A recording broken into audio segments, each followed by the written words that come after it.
So we really kind of expanded our footprint from a small Oviedo contractor who did most of their work in Orlando to a kind of a southeast focused medical healthcare facility type of company. You guys really have pushed that forward, both on the bigger project side, but also on just facilities and refreshes where these customers, a lot of them don't have, they need it managed, and so they want somebody to come in with a little bit more experience to handle the reflooring, the repainting, make sure it's clean on Monday, have a few hassles, and really take care of their needs, move the furniture, move the artwork, do all that stuff without having an argument on Monday morning why stuff's not complete. So once you get a reputation for that, you start getting invited all over the place, South Carolina, Kansas, you name it. We start getting a reputation for it. And so that's one of the things we've done well, is not worry about the size of the project, more about how can we fit this customer's needs. In the medical space, they're looking for somebody to do all of it. So they don't want you to just be, job's too small for us. No, we'll help you. All right, guys, welcome to Blueprints to Punch List, the podcast that's been in the making for 2 to 3 years now. And we're finally here getting this going. So it's exciting to get this off the ground. Absolutely. And thank you guys for coming out and shooting this episode, first episode of the show. So just going to go around and just have everybody introduce themselves. Just give me a 60-second about who you are, what you do at Wilson, how long you've been there, and I also want to know what's a win that you had, whether it's personal and business, in the last week, month, whatever it is. So we'll start with you, Barry. I don't have a win yet, Dave. It'll come to that one. My name is Barry Henderson. I'm president of Wilson and Company. I've worked here for 27 years, I believe it is. So I started out as a floor sweeper, laborer extraordinaire, and just gradually worked my way up. So became president about 5 or 6 years ago, and we haven't hit an iceberg, so we're okay so far. You guys are the reason. But, that's a win right there. And that's the win, you guys. Go ahead, Tyler. All right. So my name's Tyler. I head off the estimating team here at Wilson and Company. I've been here for going on 5 years. So basically my role within the company is to bring in the drawings, put together the bid packages, send that out to the subs. From there, my team gathers the pricing, puts together the cost estimates with the project managers, and then we send that out to the client for a last review. So that's me. Let's let the win kind of come naturally here. I think I'll let something shed here. I'm not gonna let that slide. So you gotta find one. Come up with one. All right. My name is Stephanie. I've worked for Wilson and Company for over 10 years. Started off as an intern and then slowly went through estimating, pre-construction, assistant project manager, now project manager, and still pre-construction design. Work with clients to help them plan the space, go through their assessments, make sure the property works for them. And then we actually plan out how we're going to build it for the client, and then wrap it up and make sure that we stay with the client for a year and make sure that they're happy with the space. So the win in my book is just working with the whole team. Awesome. My name's Ken Fulmer. I'm a project manager with Wilson and Company. Work almost exclusively on medical projects with our healthcare clients. Been with Wilson and Company a little over 5 years. Not sure if I'm repeating myself there, but a win for me a little more than a week or a month ago. But I did recently get my builder's license in the state of Florida. Looking to continue that journey. Sit down for my NASCL exam here soon. So yeah, big win for me. Awesome. Yeah, congratulations on that, man. Yeah, that's a big step, Ken. Good job. Yeah, and lastly, I'm Dave Gross. I'm also one of the project managers with Wilson and Company. Been here for 6 years. And like Ken, mostly my projects are in the healthcare space. I do have some projects locally here in Central Florida that are outside of healthcare, which those are fun when it's a project that's close to home. is always great. And one win that I had in the last couple of weeks was getting a couple of projects awarded to us from a previous client that we've done some work for 2 years ago. Repeat clients. Yep. Repeat clients. It's about building client satisfaction with us. And when we get those phone calls and emails, that's always a win. The effort's worth it then. Absolutely. Yep. Makes it all worth it for sure. Yeah. So Wilson and Company, we're a general contractor, right? That's been around. We've been in business since 1994. And Barry, you've been here for most of that, and certainly seen the ups and downs. And can you take us back to the beginning? Just kind of what it was like maybe in the early days and then kind of leading up to how we got to today. Sure. Let's go back in time. Time machine. Wilson and Company is now 30 years old this year. So we were founded July 1st of 1994 by Parks and Amelia Wilson. They started it in a little town called Oviedo. Now it's a big town here in Central Florida. But they started out just doing whatever they could. They had a lot of experience, Parks did, with a big national firm out of South Carolina. He ran their Florida office, did a lot of retail, a lot of industrial. They kind of did a lot of just bigger projects, and Parks broke off and went on his own, started with, home remodels, some small commercial stuff, and started building a team and a reputation there in Oviedo. And he came up with "We Build Client Satisfaction" back then, and that's been our motto and how we, intend to operate with all of our clients. And I think, that's a good example of it. That's our goal. So we work, much past the first year. We get phone calls all the time. We try to help our customers as they run into issues and challenges or expansions within their businesses and buildings. So we try to just kind of stick with the client and be part of the solution for them. So, I came on board just, as a young guy. Parks gave me an opportunity. I just had to prove that I'd show up to work and not have the general issues that construction company employees sometimes have or have a reputation to have. Sometimes the bar is low, right? So Sometimes. I started getting, customers wanting to talk to me. So eventually they gave me the opportunity to move in the office and start learning some of those things. Really just, examples of how Parks solved problems. And how they ran the business and just, try to fit in where I could.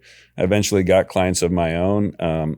We transformed from being really a kind of a residential and commercial contractor into just doing commercial. And then that was kind of Parks' previous experience anyway. So, we did a lot of work in the local Oviedo area over the years.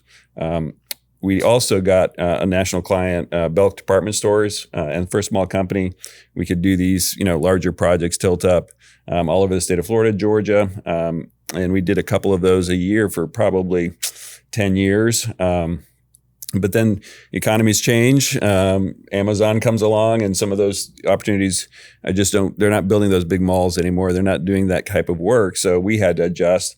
That's really when we went into the medical project side, and it really found a niche working for clients who, had expectations where, the time and performance really mattered. And so could we meet those demands? Could we, figure out a way to get done when when practically it probably is impossible, but these are clients, that's the expectation. So we kind of built a reputation of being able to build things in an expedited manner and with a lot of pressure on. And so then they started inviting us to go to other states. We've been to Nevada. You've done a project in Nevada. We've done Arizona, a lot in Texas. We just started a job yesterday in Texas. So South Carolina, kind of all over. We've got, stuff in North Carolina. There's, I'm looking around seeing where we've got projects because these guys have them. But so we really kind of expanded our footprint from a small Oviedo contractor who did most of their work in Orlando to a kind of a southeast focused medical healthcare facility type of company. And you guys really have, pushed that forward both on the the bigger project side, but also on, just facilities and refreshes where these customers, a lot of them don't have, they need it managed. And so they want somebody to come in with a little bit more experience to handle the reflooring, the repainting, make sure it's clean on Monday, have a few hassles, and really take care of their needs, move the furniture, move the artwork, do all that stuff without having an argument on Monday morning why stuff's not complete. So once you get a reputation for that, you start getting invited all over the place, South Carolina, Kansas, you name it.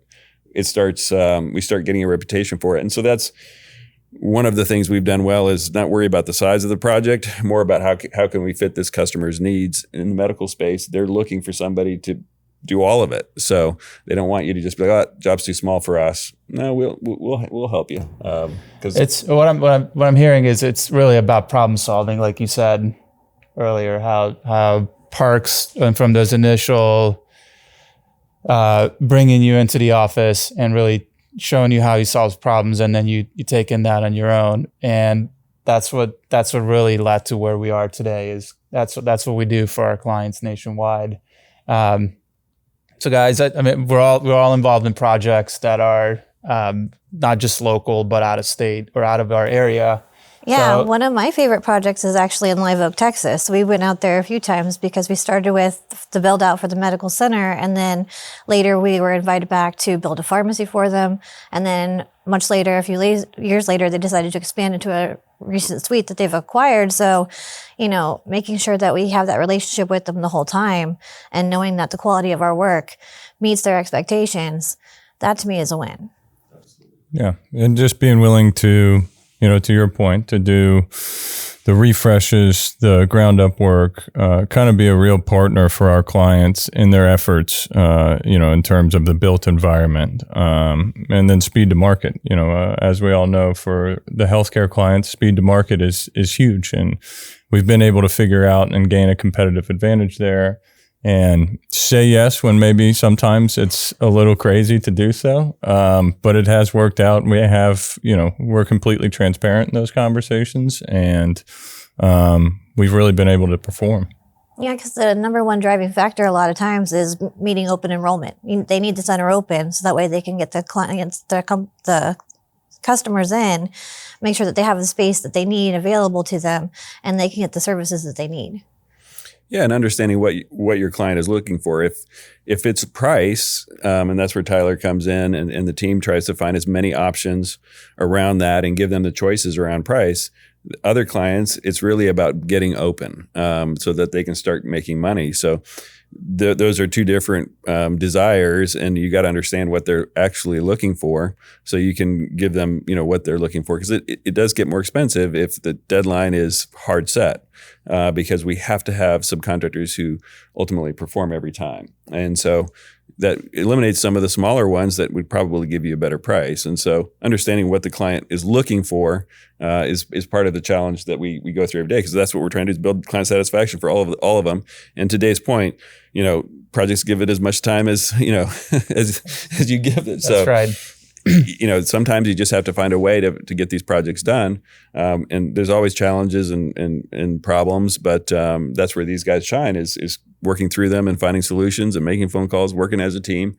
Those are all really important. Stephanie does a lot of facilities stuff. One thing we believe is you shouldn't just get a building turned over to you and now you have no way to deal with it. And who's best to help you deal with your facility as you work and live in it when the AC has an issue and you're curious about what it is, calling and making sure that, the maintenance side of things and all of that's handled. It really does make for a better product for the customer if we don't, wipe our hands of it as soon as we're done. And the 1 year, warranty, most of the warranties are done in commercial after a year. There are a few that are longer, but, if the customer doesn't get help as they own a building long term, that's a disservice to them. So we try to offer that as well. So they can call us and we can figure out ways to, get the right product for them to fix the solution. Which is why we don't build client satisfaction for just a year. Yeah. There's no time limit on our tag, There isn't. And that's what's great, because we do have clients that really call us from 10, 12, 15 years ago. and they all need help. They don't understand what's going on. Maybe there is a problem with something. Pipe's broken or something. Well, what happened? Why is it not working? Well, we're still the best to help them with that situation. And even if we're not the best, we offer them. You're looking for this kind of company. This is who I would recommend. Mm-hmm. So if for some reason we can't meet those needs, we will offer our consultant. Doesn't always make sense for us to do it because it just doesn't make sense. But then, like you said, you're still a resource. Yeah, and a lot of the times, in estimating, we'll get these small project requests, and it's not necessarily a full bid. But what we find ourselves helping the clients is by providing quotes to them that they can take and directly purchase. So not necessarily running it through us. We're just being that upfront resource, getting them the quote that they need so that they can take that and make their next best decision with that information. So one thing that, speaking to estimating, one thing that we get asked quite a bit is, you guys are a GC based in Central Florida. How do you go and have successful projects in Texas, Nevada, these out of state, out of area locations? And it really does start with estimating. But Tyler, maybe you can speak to that a little bit as you and your team, what you do to make sure that we do have proper coverage, that the bids are still competitive, what, that the owners are looking for. And like Barry said, a lot of times it is, get these clinics open as soon as possible, but they still have a budget to meet, and that's where you and your team come in. So can you speak to that a little bit? Yeah, absolutely. So I think first and foremost, it's all about relationship out there. You have to have your go-tos. But what if you don't have it? What if it's Nevada and Las Vegas and we don't have the relationships? What do we do there? Phone calls for one, of course. Finding those people and then building that relationship from there. If you don't have a relationship, that simply means that there's a relationship to be had.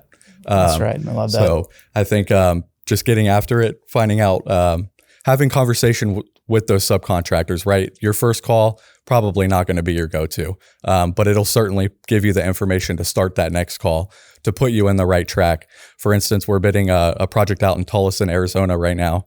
And one of the big issues that we had was finding a storefront quote. We called over to several storefront guys, and it wasn't until we started having conversations about the projects that were going on in the area, the product that we had spec'd, not necessarily asking them to take a look at the plans, but knowing the product up front, talking through that with them, that led the people that we were talking to give us contacts that were able to help us. So again, I have to say I divert back to the relationship. That's the biggest key. But it is more work, right? Oh, and your team really puts in the effort to make the phone calls and build the relationships, answer the phone, get them what the questions they have answered. You guys do a great job because it takes a lot more work than just throwing it out here locally. We have thousands of local contacts that we work with and have worked with. So Arizona's we've done a couple jobs there, but it's been hit or miss over the years as far as work. So you guys have to put in a lot more effort, I would say. Absolutely. I would say it's about a 75% more effort than what it would be here. So quite the uptick there in estimating. But we're up for any challenge.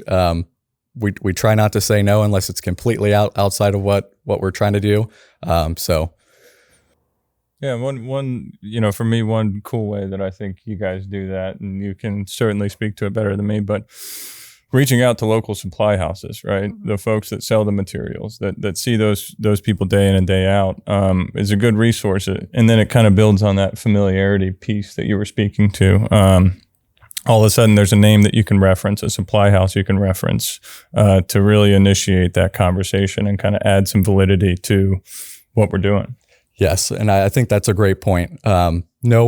Knowing who to talk to, knowing who you talk to get to where you are is very, very helpful.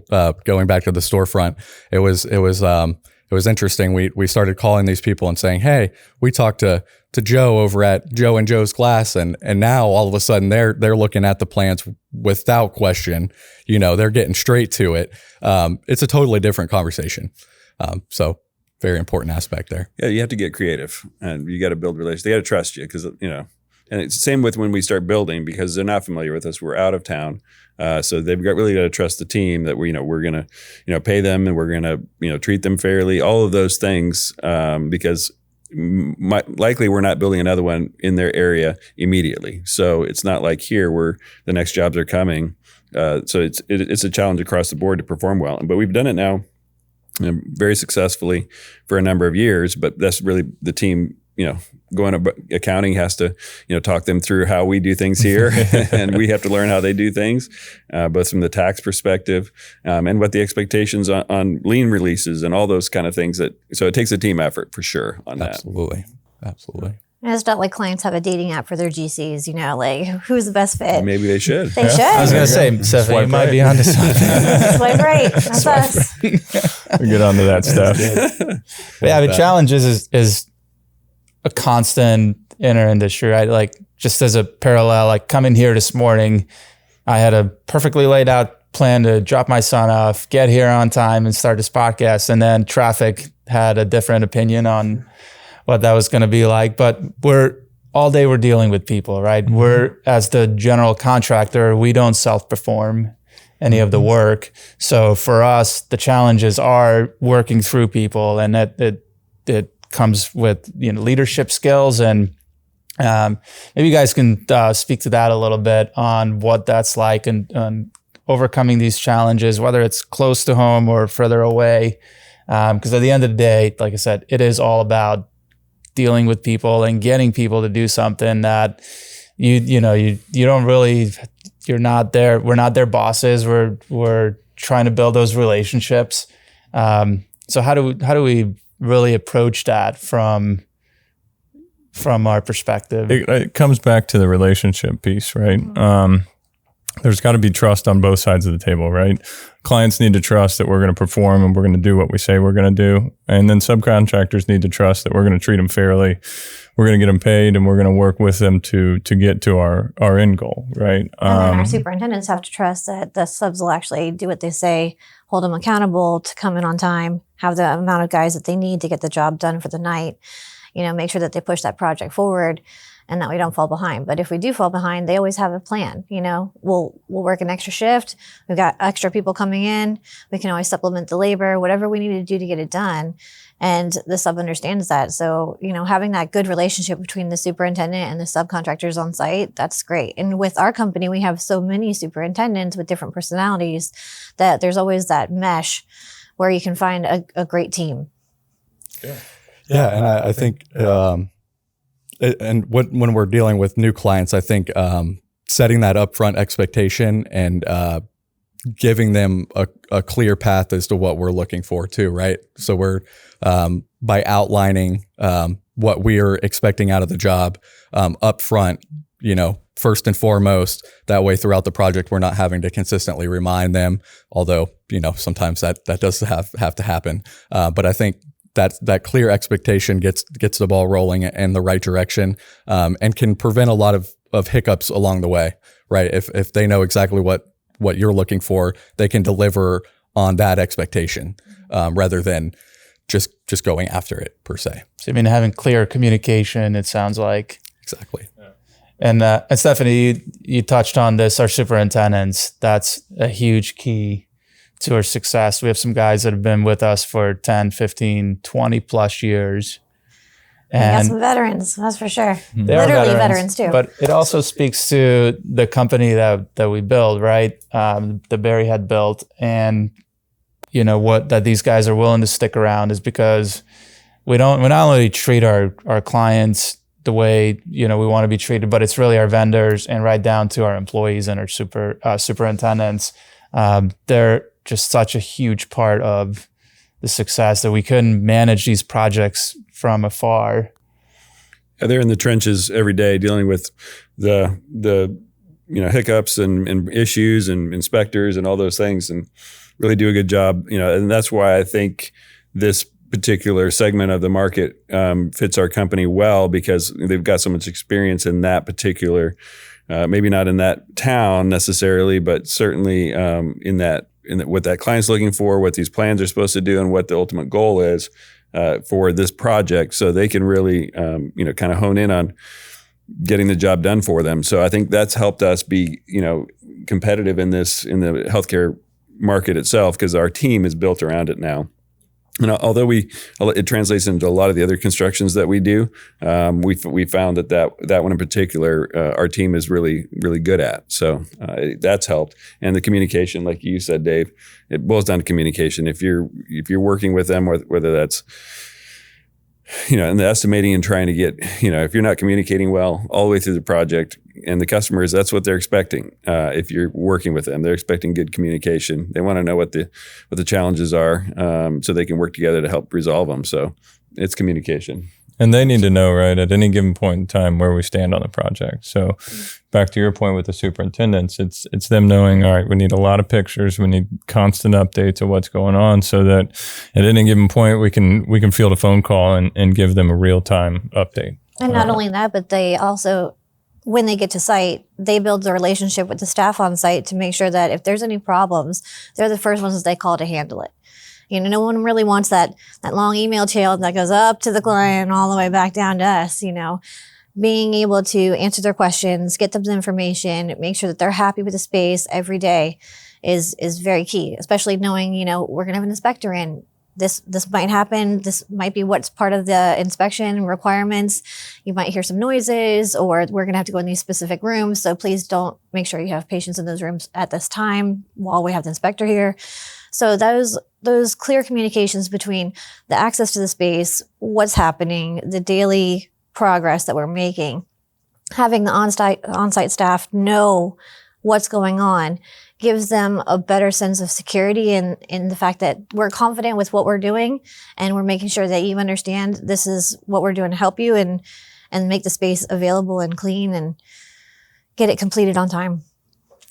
Yeah, and I think transparency has some aspect to that too. We as the GC, I think there becomes this innuendo that the GC has it right all the time. So I think being transparent with these subcontractors in areas where, we may have missed something on our estimate, right? We're not going to attack them for that. We move through this as a team.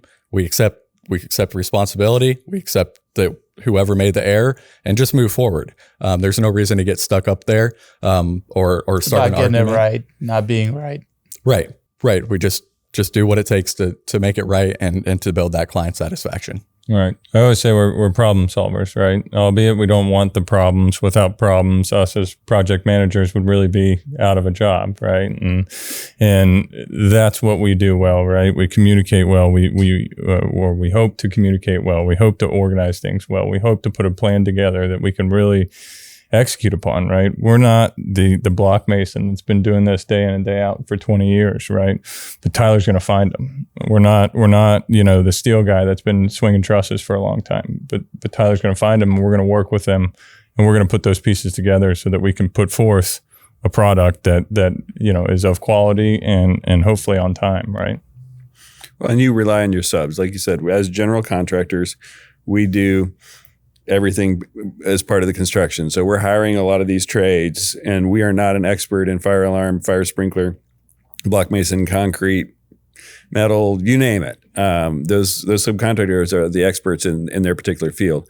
But bring them together, communicating what we're looking for, asking questions, learning through the process, and facilitating what they need to do a good job for them so that they can make money on the project. That's what they're there for typically, not just for the fun of it. And so, if you can provide that to them, A, they want to work with you, and B, you're going to be able to build a lot more stuff because you're going to have subs who give you more competitive prices because they trust you and like you. So but as general contractors, we do rely on such a huge team of people to accomplish these projects in general. And so relationships and communication are paramount. Yeah, not only on the back end with our subcontractors and our internal team, but our other trade partners, our architects, engineers, developer, all these pieces are obviously our owners that we work with. It really does come back to the communication of why we get referrals from these guys and gals is because of they see what we're able to accomplish with with the resources that we have, and a lot of them just don't know how I guess comparatively we're a small GC for what we do, but we're able to have that large footprint because of all these intangible skills of problem solving, the communication, the leadership of bringing people together and getting things done through them. Well, let's not, forget the big bad wolf that is the AHJ, right? They're a big piece in our ability to deliver a space on time, and really digging in and understanding up front, what does that look like? What do you guys require?